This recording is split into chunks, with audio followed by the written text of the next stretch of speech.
Fix-xhieda li taw ta' Stewart Healthcare, il-kumpanija li ħadet f'idejha tmexxija ta' tl-isptarijiet f'Malta u Għawdex minant il-Vitals Global Healthcare kien hemm ammissjoni ċara li l-ftehim u korrott u fraudolenti.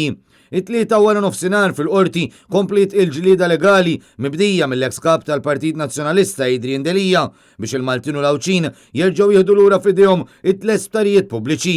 Bl-imħallef Francesco De Pasquale jisma' kif Stewart Healthcare kienet effettivament ammettiet f'qorti fir-Renju Unit li Ambridge Gupta, investitur bikri fil-proġett Vitals, kien involut fi prattiċi irregolari u azzjonijiet deskritti bħala konfoffa qabel ingħatat il-konċessjoni ta' 30 sena għal tliet sptarijiet pubbliċi li l-Gvern Laburista kien bih.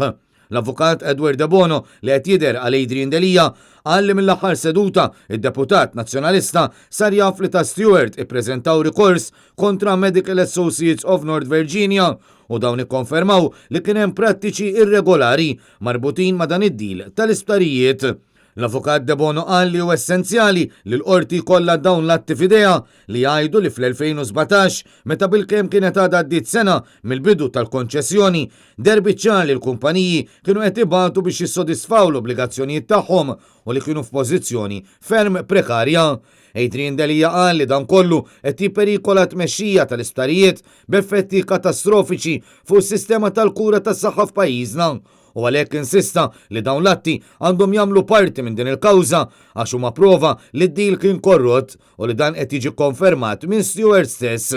Fil-waqt li l-avukat Joseph Camilleri li qed jidher għal Stewart ma oġġezzjonax għal din it-talba, l-avukat tal-Istat Chris Soler qal li jħoss li dawn mhux rilevanti iżda kien se joqgħod għal ġudizzju tal-qorti. Fil-fatt li mħallef De Pasquale laqgħa din it-talba biex dak li ntqal fil-qorti Ingliża jiġi inkluż f'dan il-proċess li għaddej f'pajjiżna. Din kellha tkun ukoll seduta li fiha ta' Stewart jippreżentaw il-provi tagħhom fil-kawża li fiha Adrian Delija qed jitlob li l-isptarijiet jingħataw lura lill-poplu.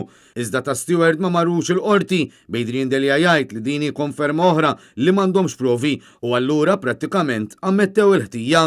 Fl-aħħar jiem Adrian Delija u l-kap tal-Partit Nazzjonalista Bernard Grech resqu wkoll protest ġudizzjarju separat li jżomm lill-Prim Ministru u oħrajn responsabbli għad-danni kollha li jirriżultaw minn dan id-deal skandaluż.